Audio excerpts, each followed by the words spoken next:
बिस्मिल्लाहिर्रहमानिर्रहीम। नेक्स्ट हमारे पास है चैप्टर नंबर 7। चैप्टर नंबर 7 है सिस्टम ऑफ पार्टिकल्स। पहले जितने भी हम लोगों ने पढ़े हैं वो सिंगल पार्टिकल पे पढ़े हैं। आज हम पढ़ेंगे सिस्टम ऑफ पार्टिकल पे। System of particle collection of particles या ग्रुप, इस तरह से इसको जो है वो कह सकते हैं हम।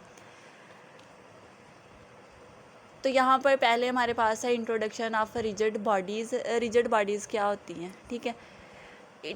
Rigid body is a solid body in which deformation is zero. इस बात का क्या मतलब है कि एक हमारे पास बॉडी है सॉलिड, ये हमारे पास बॉडी है सॉलिड, इस पे कोई भी हमने जो है वो फोर्स अप्लाई की है और इसके जो पार्टिकल्स है इनके दरमियान जो डिस्टेंस है वो ज़ीरो रहता है, मतलब एज ए कांस्टेंट रहता है, कोई भी चेंज नहीं आता उसमें। तो वो हमारे पास होगी, कोई भी उसमें डिफॉर्मेशन नहीं हुई है, तो वो हमारे पास होगी रिजिड बॉडी। इसकी अदर डेफिनेशन ये भी हो सकती है कि the distance between the particles on a rigid body is constant when external force exerted on it. वही बात है कि जब हम लोग एक्सटर्नली कोई भी किसी भी बॉडी पे फोर्स अप्लाई करेंगे तो उसमें किसी भी किस्म का कोई भी चेंज नहीं आएगा, उसके जो पार्टिकल्स हैं उनके दरमियान जो डिस्टेंस है वो कांस्टेंट ही रहता है, तो वो हमारे पास होती है rigid body.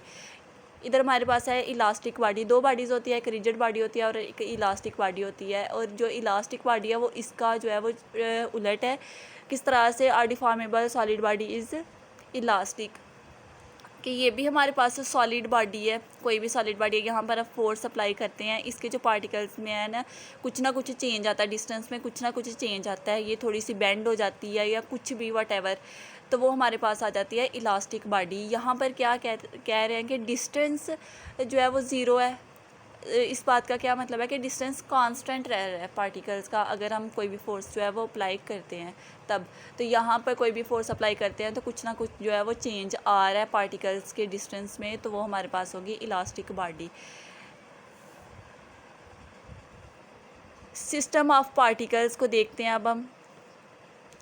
System of particles पहले जो है वो हम लोग पढ़ते थे सिंगल पार्टिकल पे बात करते थे, और यहाँ पर सिंगल पार्टिकल पे बात मतलब कि यहाँ पर जो मैस था ना वो पॉइंट मैस होता था, इसका जो रेडियस है वो ज़ीरो लेते थे। अब हम पढ़ेंगे सिस्टम ऑफ पार्टिकल्स या कलेक्शन ऑफ पार्टिकल्स। तो इसमें जो है वो कलेक्शन दो तरह की होती है, कौन सी? डिस्क्रीट एंड कंटिन्यूस, ठीक है। तो डिस्क्रीट का क्या मतलब है कि ये नंबर्स होती है। फॉर एग्जांपल ये जो है वो पार्टिकल्स है, इनको हम लोग जो स्पेसिफिक दे देते हैं कि इसका जो मैस है वो m1 है, इसका m2 है, इसका m3 है, कुछ भी मतलब नंबर्स की फॉर्म में दे देते हैं। और जब हम लोगों ने इस सारी बॉडी की बात करेंगे, फॉर एग्जांपल इस सारी बॉडी की बात करेंगे, इस सारे सिस्टम की बात करेंगे, तो इन जो पार्टिकल्स का मैस है इनको हम लोग जो है वो सम कर लेंगे और समेशन की फॉर्म में लिखेंगे, तो वो हमारे पास आ जाएगी डिस्क्रीट में, ठीक है।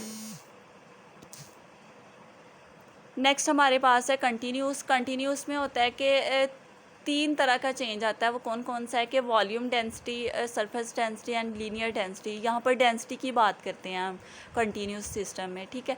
कंटिन्यूस सिस्टम का क्या मतलब है कि इसमें जो है वो अगर एक बॉडी ये है तो इसके पार्टिकल्स में गैप नहीं आ रहा, ये साथ साथ साथ साथ जुड़े हुए हैं, ठीक है। कोई भी किसी किस्म का गैप नहीं है। ये जो डिस्क्रीट है इसमें गैप आ जाता है, ओके। तो यहाँ पर जो है वो गैप कोई नहीं आ रहा है। हम इसकी बात करेंगे कि सॉलिड बॉडी है और इसके पार्टिकल्स बिल्कुल साथ साथ जुड़े हुए हैं, जिनमें हम लोग जो है वो कुछ भी चेंज नहीं फील कर रहे, तो वो हमारे पास होगी कंटिन्यूस, ठीक है। तो यहाँ पर इसको जो है वो फाइंड आउट कैसे करेंगे कि इसके लिए हम इंटेग्रल यूज़ करेंगे और यहाँ पर डेंसिटी की बात करेंगे। और डेंसिटी जो है वो तीन तरह की होगी, एक होगी वॉल्यूम डेंसिटी, एक surface density and linear density. जो वॉल्यूम डेंसिटी होगी वो occupying a region of space की जब बात करते हैं हम तो वॉल्यूम की बात करेंगे। सरफेस में जो है वो दो, और जब हम लोग लाइन लेंथ की बात करेंगे किसी भी लाइन की तो तब हम जो है वो लीनियर डेंसिटी की मतलब ये देखेंगे, ठीक है। तो डेंसिटी बेसिकली क्या है कि हम लोग इसको जो है वो सिग्मा से डिनोट करते हैं, और ये लिमिट कुछ भी जो है वो इसके पार्टिकल्स में जो भी चेंज आ रहा है, मतलब वॉल्यूम की बात करते हैं तो वॉल्यूम की रिस्पेक्ट से कर लेते हैं उसके जो वो मैस। और इस तरह से जो नॉर्मल जो हम लोगों ने पहले पढ़ा हुआ है वो क्या है कि density mass per unit volume, ठीक है।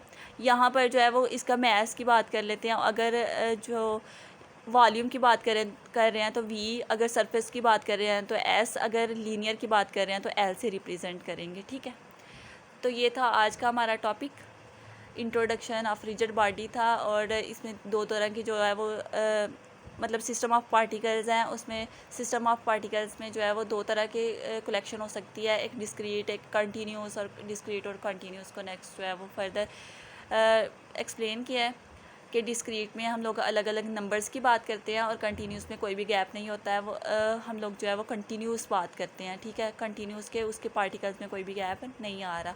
तो वो तीन तरह से हम लोग फाइंड आउट करते हैं, volume density, surface density and linear density. और इसको जो है वो मैकेनिक्स में सिग्मा डेंसिटी, लिमिट,